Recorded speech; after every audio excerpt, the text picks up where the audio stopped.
तार साहब, आज पूरी दुनिया में ये बहस हो रही है कि क्या भारत नया वर्ल्ड ऑर्डर तब्दील करने जा रहा है। एक तरफ भारत बात कर रहा है कि हमने साउथ जो साउथ पोल है या जो ग्लोबल साउथ है, उसकी लीडरशिप की बात हो रही है।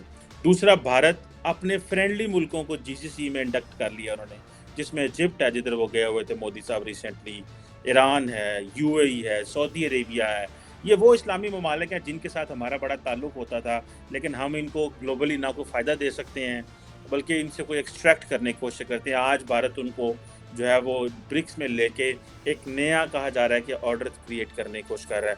आप कैसे देखते हैं इन चीज़ों को कि अगर ये भारत अपनी मर्ज़ी का वर्ल्ड ऑर्डर करेगा माइनस पाकिस्तान, और आपको पता है कि तारड़ साहब इस वक़्त ना पाकिस्तान के फ़ॉरेन ऑफ़िस ने, ना पाकिस्तान के टीवी पे, ना पाकिस्तान के किसी प्लेटफ़ॉर्म पे ये डिस्कशन ही नहीं हो रही कि मीटिंग हुई है, वहाँ पे मोदी ने ये कहा, और मोदी वहाँ पे वो ब्राज़ीलियन प्रेसिडेंट लुला को दिखाता रहा कि साउथ अफ्रीकन अखबारें कि देखो मेरे मेरे बारे में क्या इस वक़्त साउथ अफ्रीका में आ रहा है कि India's prime minister Modi is on the moon. तो तार साहब, ये जो वर्ल्ड ऑर्डर तब्दीलियों हो रही हैं, आपको लगता है इंडिया का इसमें क्या रोल है? एंड क्या पाकिस्तान कभी ब्रिक्स का मेंबर बन सकेगा? बिकॉज़ कहा जा रहा है इंडिया जो है वो रोकने की कोशिश कर रहा है, और चीन नाकाम है इस वक़्त। देखें चीमा साहब, ये जो आपने इट्स ह्यूज डिस्कशन आजकल ब्रिक्स जो है, ब्रिक्स सबसे पहले तो मैं ये बताना चाहूंगा कि इससे इससे लोगों को क्या खौफ है, क्या खौफ है ये ब्रिक्स अब इसके मोटिव्स क्या नजर आ रहे हैं आज, और इसके अंदर जो एक अंदर कश्मकश चल रही है वो किस किस्म की कश्मकश। एक तो सेकंड वर्ल्ड वॉर के बाद जो हेजमनी, जो एक मोनोपोली थी अमेरिकन और वेस्टर्न सिविलाइजेशन की, जो सेकंड वर्ल्ड वॉर पे जापान के ऊपर बम फेंक कर जो इन्होंने किया था सारा कुछ, एक तो वो कमजोर हो रहा है। न्यू जो पुराना न्यू वर्ल्ड जो जो जॉर्ज बुश टाइम का उनका नारा था न्यू वर्ल्ड ऑर्डर, वो कमजोर होता था। इन्होंने कोशिश की है बहुत, इराक पे जाके हमला किया है, कुवैत पे जाके किया, सऊदी अरेबिया में किया, अफगानिस्तान को तोड़ा, सीरिया में किया। इन्होंने ये सारी नाकाम कोशिशें थी अमेरिका की दोबारा अपने फॉरेन पॉलिसी को सपोर्ट करने के लिए, डराने के लिए। बम बनाए, मदर ऑफ ऑल बम्स, जो अफगानिस्तान में अपने असले की नुमाइश करते रहे सारा। और ब्रिक्स को तकवीत तब मिली है जब अफगानिस्तान से अमेरिका भागा, वहां से ब्रिक्स की जरूरत ज्यादा नजर आनी शुरू हुई। नए ब्लॉक, जिस तरह आप खुद फरमाया आपने कि रशिया और चाइना, इन दोनों का जो इत्तेहाद आपस में हुआ है, दैट इज उसके बाद ब्रिक्स की अहमियत ज्यादा बढ़ी। अब उसमें आपने देखा होगा, अभी कहा जाता है कि डी डॉलराइजेशन, ब्रिक्स के अंदर नई करेंसी, उनकी अपनी नई करेंसी बनाने की कोशिश की जा रही है, बल्कि डायलॉग था, इस दफा भी उसके ऊपर डिस्कशन हुई। उन्होंने अपना बैंक बनाया है और बैंक काम कर रहा है। उसके बारे में अच्छा, उसके अंदर जो ब्लॉक दो बने हैं, इस ब्रिक्स के अंदर जो ब्लॉक दो नए बड़े बन चुके हैं, वो भारत है एक तरफ है, और रशिया और चाइना है। इसकी एक्सपेंशन का आइडिया चाइनीज आइडिया था। चाइना चाहता है कि अमेरिका या वेस्टर्न सिविलाइजेशन जो है, उनके अगेंस्ट एक अपना, जो उनका इस वक्त कैंपेन पूरी चल रही है, बड़ी सक्सेसफुल कैंपेन है। आप उसको डी डॉलराइजेशन कह रहे हैं, आप उसको ब्रिक्स कह लें, आप और कह लें। और दूसरा, जिस तरीके से साउथ एशिया साउथ चाइना सी के अंदर जो एक ताइवान की वजह से एक कश्मकश है, उसमें चाइना समझता है कि इसमें हम अपने जो सिंपथाइजर कंट्रीज हैं उनको लेकर आएंगे ब्रिक्स में, और we will be able to contain India and America. अच्छा, इसकी एक्सपेंशन के खिलाफ जो है भारत ने मुसलसल इसको डिफेंड किया कि इसकी एक्सपेंशन नहीं करनी चाहिए। लेकिन कल मोदी साहब ने जो स्पीच दे के एक्सपेंशन को सपोर्ट दे दी उन्होंने, इसमें अगर मेरे नजर में देखा जाए तो अमेरिका लास्ट, क्योंकि जब इसकी एक्सपेंशन होगी, इसका ब्लॉक आगे बढ़ेगा, तो सबसे ज्यादा क्या होगा, चाइना स्ट्रेंथ होगा, चाइना स्ट्रेंथ। तो और उसमें देखा, फिर उसके साथ आपने जिस तरह कहा है, तो जो इस्लामिक कंट्री जो जिनके इंडिया के साथ रिलेशनशिप ठीक है, उनको ज्वाइन किया गया। और दूसरा, एक सबसे बड़ी इसकी मैं बताना चाहूंगा, एक सबसे बड़ी कॉमन चीज नजर आ रही है सामने, ब्रिक्स में जितने कंट्रीज हैं और जितने नई कंट्रीज इंटरेस्टेड हैं, किसी ने यूक्रेन वार को कंडेम नहीं किया, इनमें से सारे। और उसमें मैं छोटा सा बताना चाहूंगा कि इसमें इसमें जो लॉबीज हैं एक दूसरे को किस तरीके से ये सपोर्ट करने की कोशिश कर रहे हैं। इस वक्त ब्राजील इंटरेस्टेड है कि अर्जेंटीना को लाया जाए, इंडिया इंटरेस्टेड है बांग्लादेश को लाया जाए, चाइना और रशिया इंटरेस्टेड है कि सऊदी अरेबिया को लाया जाए। न्यू डेवलपमेंट बैंक के अंदर अब ये नहीं पता कि ये जो सारे ममालिक आएंगे, इस वक्त जो इनका न्यू डेवलपमेंट बैंक है इनका, उसके अंदर जो 5 इनके जो फंडामेंटल जो पुराने इनके मेंबर हैं उनके पास राइट्स हैं 55% के, they will own the 55% of the new development bank. जो नए ममालिक ज्वाइन करेंगे उनकी पोजीशन क्या होगी ये अभी तक क्लियर नहीं।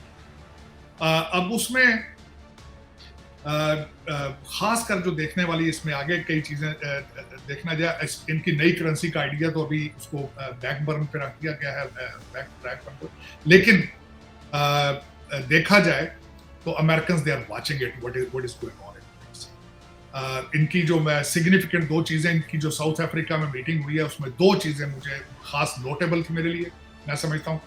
एक तो उसमें नोटेबल ये थी कि जब मोदी साहब स्टेज पर गए तो उन्होंने भारत का झंडा उठा के अपनी जेब में डाला, फिर उन्होंने नेशनलिज्म का सिग्नल भेजा पूरी दुनिया को, जो कि पहले ही जो भारतीय नेशनलिज्म है वो is touching the roof, is touching the sky, उनके चंद्रयान 3 की वजह से। फिर उनका झंडा उठाया, उन्होंने जेब में डाला, साथ ही जो साउथ अफ्रीका है उन्होंने भी उठा के डाला। तो दूसरी सबसे बड़ी बात जो नजर आई है उसमें साउथ अफ्रीका में प्रेसिडेंट शी जो है वो स्किप कर गए मीटिंग।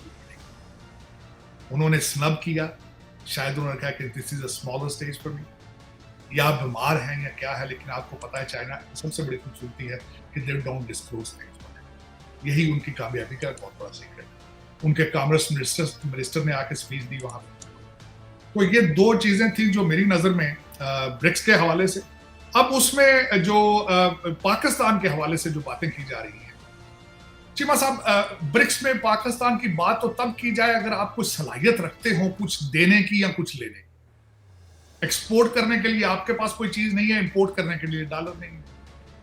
सूरत हाल आपकी ये है कि एक आपका नेबर कंट्री चंद्रयान 3 पे चला गया है और आपकी वो हैंडमेड डाली जो थी उसके अंदर 16 घंटे बच्चे आपके लटके रहे और आपके पास उनका कोई सोल्यूशन नहीं। आपका पूरा मुल्क उस डाली की तरह लटका हुआ है।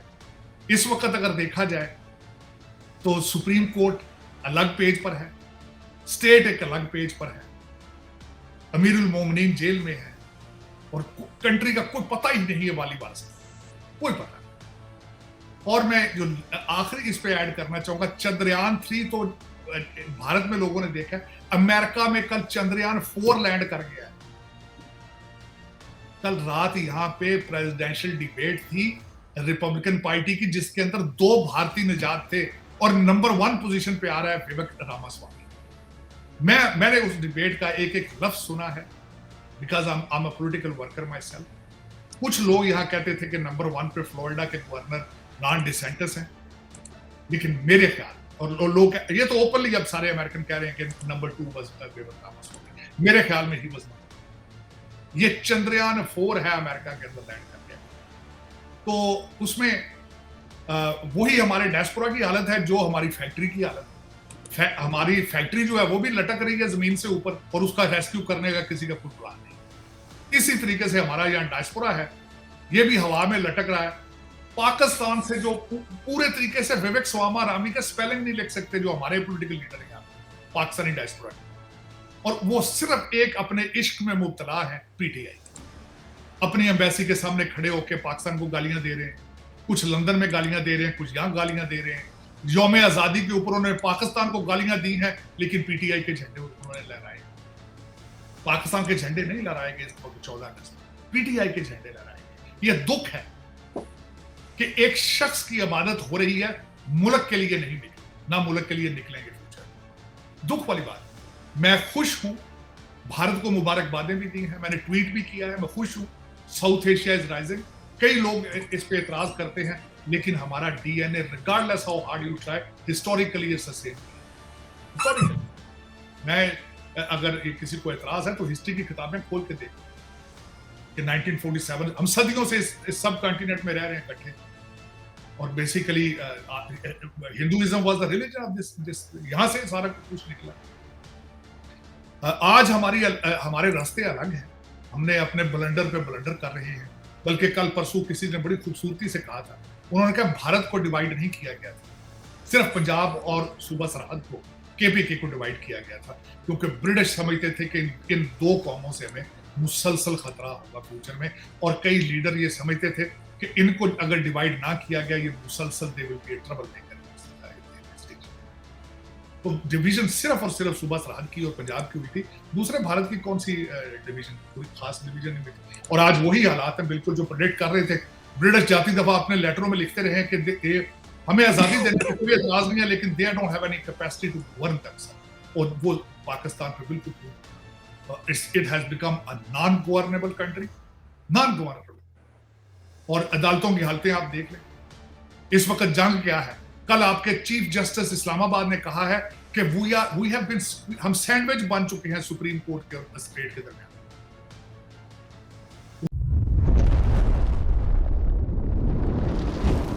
एकलव्य न्यूज इंडिया, अंतर्राष्ट्रीय खबरों का मंच।